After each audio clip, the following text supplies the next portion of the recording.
Alam nyo ba, kilala ang mga Pinoy na may hilig sa panonood ng telebisyon. Mula sa mga maaksyong teleserye hanggang sa mga siksik sa saya na variety shows, ay babad na babad ang mga Pinoy sa panonood nito. Kaya ngayon ay atin munang tatanungin ang ilan sa ating mga kababayan kung ano nga ba ang paborito nilang pinapanood sa telebisyon.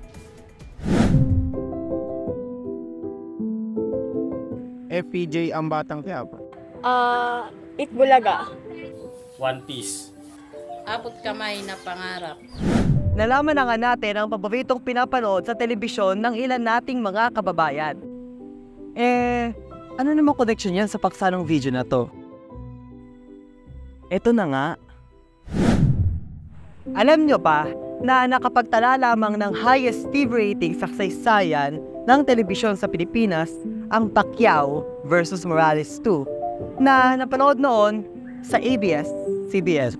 Ito lang naman ay nakakuha ng 83.5% nationwide TV ratings ayon sa datos ng AGB Nielsen Philippines, ang pinagkakatiwalaang TV rating provider sa bansa. Di ba pinaging unang laban na sila ni Morales noong March 20, 2005? Tama, nakapagtala din ito ng mataas na TV ratings. Ngunit sa sabang palad ay hindi nagwagi dito ang ating pambansang kamao.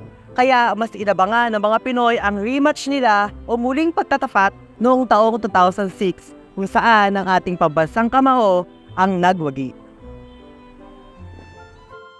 Alam niyo din ba na sa pangalawang laban nila noong year 2006 na nakapagtala ng mataas na TV ratings ay nagkaroon pa sila ng the final battle noong year 2007 kung saan ang ating pambansang kamao pa din ang nagwagi. May nagsabi din sa akin na ang tapatang Pacquiao daw versus Morales ay widely considered as one of the greatest boxing trilogies of all time.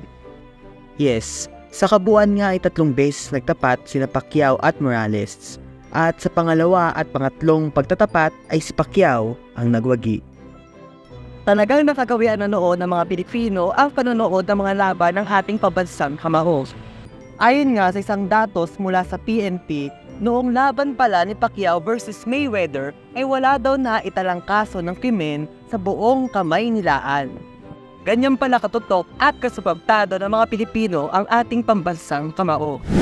Kaya hindi nakapagtataka kung bakit nakapagtatala noon ng matataas na TV rating sa mga laban ni Pacman.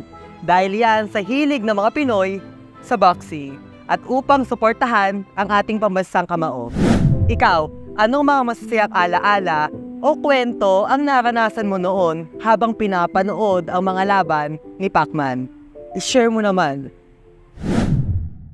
Hanggang sa muli nating kwentuhan. Ito ang One Kaalaman. Una sa kaalaman, hindi nagpapahuli sa katotohanan.